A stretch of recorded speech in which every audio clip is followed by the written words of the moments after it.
বরফ।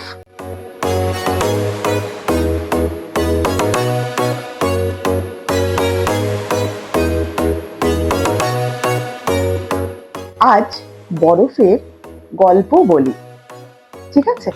বরফ হচ্ছে এমন একটা জিনিস যেটা আমাদের স্কিনকে অনেক ব্রাইট করে। যদি বরফ দিয়ে স্কিনের ম্যাসাজ করা যায় তাহলে স্কিন শুধু হেলদি থাকে সেটা নয়, স্কিন হাইড্রেট থাকে সেটাও নয়, স্কিন হেলদি এবং হাইড্রেট তো থাকেই, তার সাথে সাথে স্কিনকে না আমাদের টাইট করতে সাহায্য করে এই বরফ ম্যাসাজ।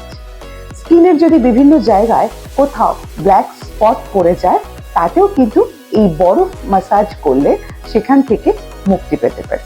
তবে হ্যাঁ, আমি সবসময় বলি যে কোনোটাই একদিনে মিরাক্কেল হয় না, তবে হ্যাঁ ফল তো পাওয়া যায় হাতে নাতে। আজকে আমি যে বরফটা বানিয়েছি সেটা হচ্ছে শসার রস, আর ওর মধ্যে রয়েছে আমার আইস ওয়াটার, চাল ধোয়া জল।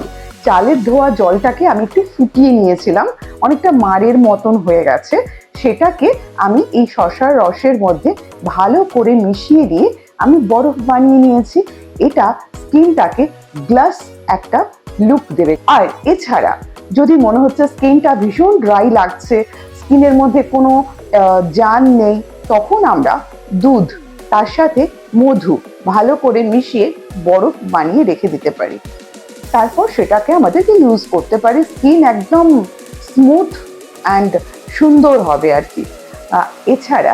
এছাড়া আরও আছে লেবু, লেমন, যে কোনো ফ্রুট জুস হতে পারে, আপনার গাজর হতে পারে, আপনার বিট, সমস্ত রকম জিনিস দিয়ে রস বানিয়ে সেটাকে আইস কিউব বানিয়ে নিন, যেমনটা আজকে আমি বানিয়েছি। যাদের ঠান্ডার ধাত তারা এর থেকে দূরে থাকবেন, কারণ বরফটা ঠান্ডা করে আপনি করলেই সেটা উপকার হবে অবশ্যই। যদি সেগুলোকে, যাদের ঠান্ডার ধাত, যাদের হাঁপানির ধাত আছে, যাদের ঠান্ডা লেগে যায়, সাইনাসের প্রবলেম আছে, তারা এই বরফ থেকে দূরে থাকবেন। সেটাকে আবার যেভাবে, তার পদ্ধতি আবার আলাদা, যেটা দেখিয়েছি, আগেও দেখিয়েছি, আবার আগামী দিনে দেখাবো, ঠিক আছে? তাহলে আজকে বরফ ম্যাসাজটা একটু করে নেওয়া যাক।